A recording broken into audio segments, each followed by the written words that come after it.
বিকেলের আকাশটা হঠাৎ করেই কালো হয়ে উঠেছিল। মেঘগুলো যেন ধীরে ধীরে পুরো শহরটা কেটে ফেলেছিল। বাতাসে একটা অদ্ভুত শান্তি, কিন্তু সেই শান্তির ভিতরে লুকিয়ে ছিল এক অজানা গল্পের শুরু। আরিয়ান তখন রাস্তার পাশ দিয়ে ধীরে ধীরে হাঁটছিল। তার হাতে একটা ছোট ব্যাগ, চোখে ক্লান্তি, কিন্তু মনটা শান্ত। সে নিজের মনে মনে বলল, জীবনটা আসলেই খুব অদ্ভুত। কখন কোথায় কি হয়ে যায় কেউ জানে না। হঠাৎ করেই বৃষ্টি শুরু হলো। ঝুমঝুম করে বৃষ্টি পড়তে লাগলো। চারপাশের রাস্তার মানুষগুলো সবাই যার যার মতো দৌড়ে আশ্রয় খুঁজতে লাগলো। আরিয়ানও দ্রুত একটা দোকানের সামনে গিয়ে দাঁড়ালো। ঠিক তখনই একটা মেয়ে দৌড়ে এসে একই জায়গায় দাঁড়ালো, ঠিক আরিয়ানের কিছুটা কাছেই। মেয়েটার চুল ভিজে গেছে, চোখে একটু লজ্জা, মুখে একটা মিষ্টি হাসি। আরিয়ান প্রথমে তাকায়নি, কিন্তু হঠাৎ চোখ পড়তেই সে কয়েক সেকেন্ডের জন্য থমকে গেল। মেয়েটা অদ্ভুত সুন্দর। মেয়েটা একটু হাসলো, তারপর বলল, আজকে বৃষ্টি হবে বুঝতেই পারিনি। আরিয়ান একটু লজ্জা পেয়ে বলল, হ্যাঁ আমিও না। দুজনেই কিছুক্ষণ চুপ করে রইল। বৃষ্টি আরও জোরে পড়তে লাগলো। চারপাশে শুধু বৃষ্টির শব্দ। মেয়েটা আবার বলল, আপনি কি এখানে থাকেন? আরিয়ান মাথা নেড়ে বলল, হ্যাঁ কাছেই।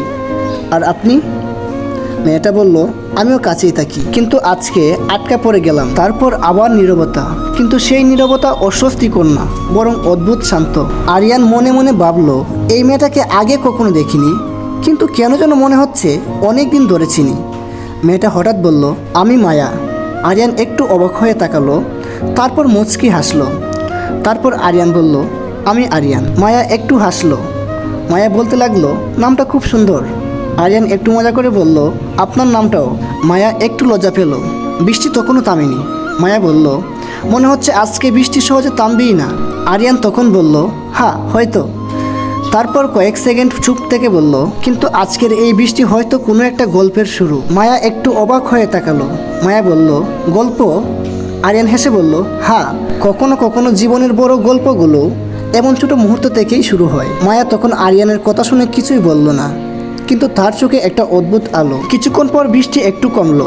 মায়া বলল, আমি এখন যাই, না হলে বাসায় দেরি হয়ে যাবে।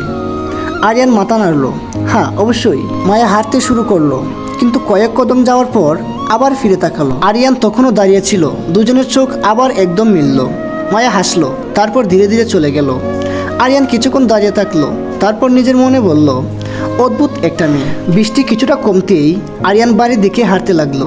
বাড়িতে ঢুকতেই তার মা বললেন, আরিয়ান এত দেরি হলো কেন? আরিয়ান ব্যাগটা রেখে বলল, বৃষ্টি ছিল মা।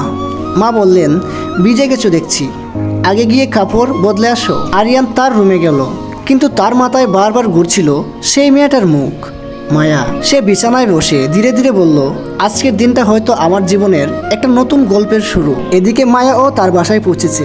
তার বান্ধবী সুমাইয়া ফোন করলো, কোথায় ছিলি? মায়া বলল, আজকে একটা অদ্ভুত ঘটনা ঘটেছে। সুমাইয়া হাসলো, কি হয়েছে রে বল। মায়া একটু চুপ করে বলল, আজকে বৃষ্টির মধ্যে একটা ছেলের সাথে দেখা হয়েছে। সুমাইয়া বলল, তারপর? মায়া ধীরে ধীরে বলল, জানি না কেন, কিন্তু ছেলেটাকে আলাদা মনে হলো। সুমাইয়া মজা করে বলল, মনে হচ্ছে গল্প শুরু হয়ে গেছে। মায়া চুপ করে থাকলো, তারপর জানালার বাইরে বৃষ্টি দেখতে দেখতে বলল, হয়তো। বৃষ্টির ফোঁটা তখনও জানালায় পড়ছিল, আর সেই বৃষ্টির মধ্যেই ধীরে ধীরে শুরু হচ্ছিল একটি গল্প, একটা ভালোবাসার গল্প। যে গল্প একদিন প্রমাণ করবে ভালোবাসা আসলেই সুন্দর। গাইস, ভালোবাসা আসলেই সুন্দর এই গল্পের দ্বিতীয় পার্ট দেখতে হলে অবশ্যই আমাদের ফেসবুক পেজটাকে ফলো করতে হবে। আর যারা ইউটিউব থেকে দেখতেছেন তারা অবশ্যই ইউটিউব চ্যানেলটাকে সাবস্ক্রাইব করতে হবে। তো আর দেরি কিসের? যারা ইউটিউব থেকে দেখতেছেন তারা অবশ্যই ইউটিউব চ্যানেলটাকে সাবস্ক্রাইব করে রাখেন। আর যারা ফেসবুক থেকে দেখতেছেন তারা অবশ্যই ফেসবুক পেজটাকে ফলো করে রাখেন। ভালোবাসা আসলেই সুন্দর এই গল্পটির দ্বিতীয় পার্ট দেখার জন্য।